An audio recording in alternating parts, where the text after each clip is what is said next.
What's up, YouTube? It's RS Mario here, bringing you another Legend of Zelda Wii U theories video.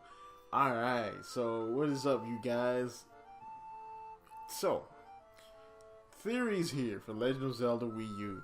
Alright, so you guys know how I do these theories, right? These theories are based off of a central... I come up with one theory of like where it's placed in the timeline, and then I kind of grow it from there, and it's like a chain of theories that goes on to the point where I can't really come up with anything else, and then I get a new spot and a new chain, and it just continues on like that. So that's kind of what I'm doing with this one, but it's this era is really dry when it comes to information, so I might do maybe one more video in this era, and then I'll probably, or I might just pick a new era after this, because there's not a lot of information here. But let's proceed. So this one is going to be about Link. Alright, this one's going to be about what's up with this Link. Now, there's been tons of theories about Link. One specifically that I like the most is that Link is a traveler, and that is the one that has the most evidence and the most credence. So if you look at him from the trailer or the teaser, you see, he has, he's got the Gerudo armband thing. He has the Sheikah cape.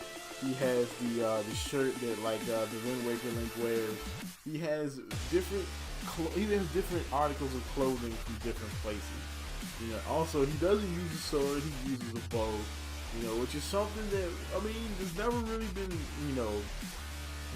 been, capitalized on a lot in Zelda. Like, you can use the bow, it's there, it's always there, but the thing is, it's not like, oh, we're going to specifically highlight the bow.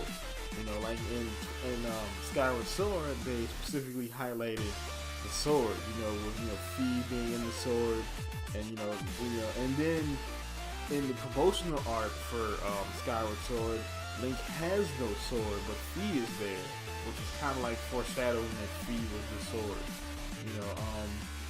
That could be the case here, with Link carrying a bow and arrow, or this could be, Link carrying the bow, could be a factor of him not being specifically from Hyrule, or not being in Hyrule in a very long time.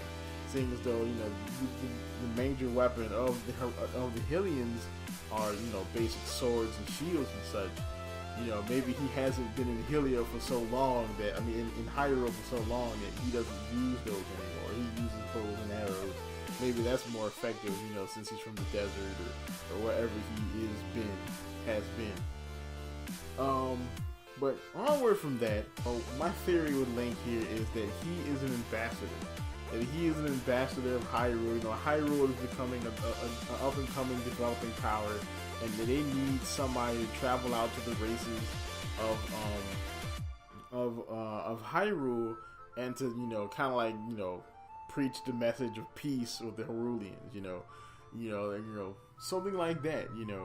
Or outside, just stepping outside of my current chain of theories here, Link could very well be, this could be, if this takes place in, right after Skyward Sword, Link could go out and be like Hylia, like what Hylia did, when she brought all the races together to fight against Demise. Maybe, Link has been out bringing all the races together, fighting against whatever evil is happening right now.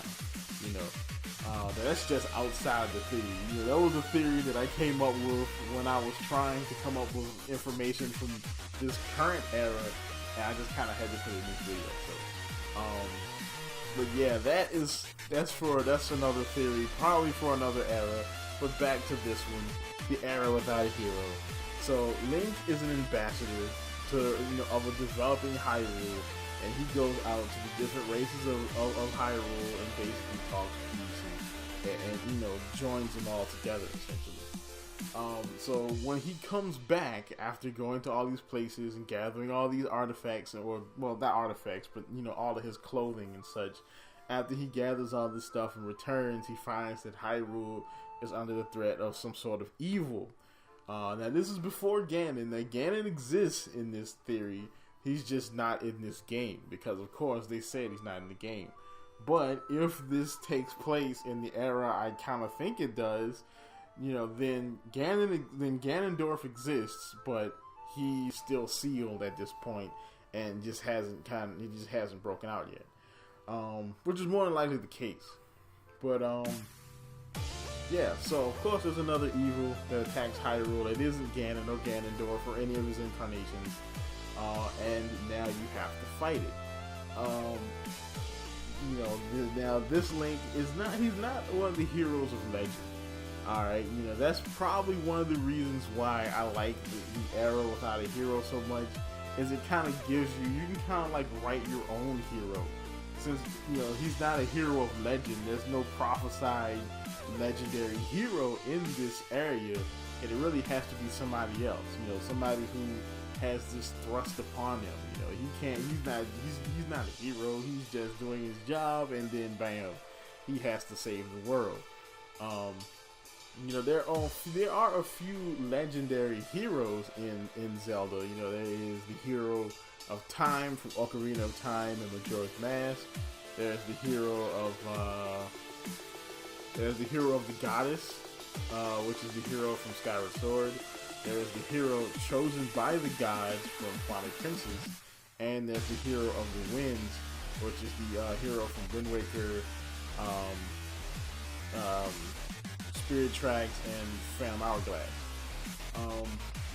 But this guy, he's not like a hero of legend.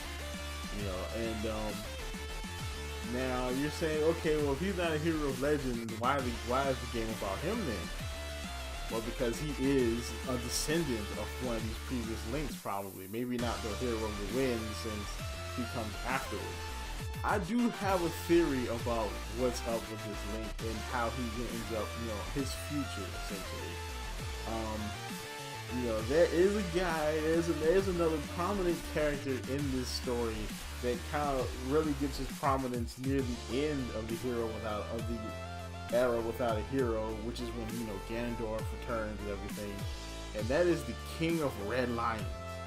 I think this Link might be a young version of the King of Red Lions. I know you guys think I'm crazy, but it's a theory, and not to mention, information's pretty dry, so I had to come up with something. But hear me out though.